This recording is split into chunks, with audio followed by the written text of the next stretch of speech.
વર્ષના છેલ્લા કારોબારી દિવસે બજારમાં સામાન્ય તેજી. નિફ્ટી 25,950ના સ્તરે, નિફ્ટીના 50માંથી 38 શેરમાં જોવા મળી ખરીદી. બેંક નિફ્ટીમાં પણ 100 પોઈન્ટનો ઉછાળો તો મિડકેપ અને સ્મોલ કેપ શેરોમાં ખરીદી.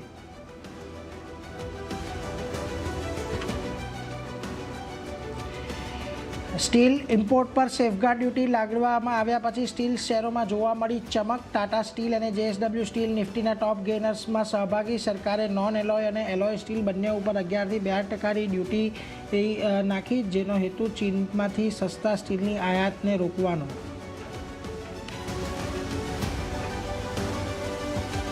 મેટલની સાથે આજે ડિફેન્સ સેક્ટરે પણ આપ્યો તેજીમાં સાથ. ડિફેન્સ ઇન્ડેક્સમાં આવ્યો 1%થી વધુનો ઉછાળો. સાથે પીએસસી કેપિટલ માર્કેટમાં પણ મજબૂતી.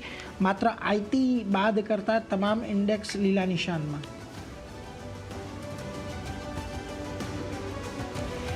અને પીવી સ્પેશિયાલિટી કેમિકલમાં બ્લોક ડીલ થઈ.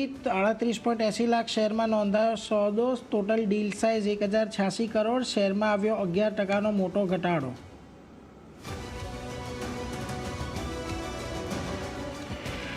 સોના ચાંદીમાં આજે આવ્યું દબાણ. એમસીએક્સ પર ચાંદી 15,000 રૂપિયા જેટલી ઘટી. વૈશ્વિક બજારમાં પણ 5% જેટલી વેચવાલી. સોનામાં પણ આજે થોડીક નફા વસૂલી સાથે કામકાજ.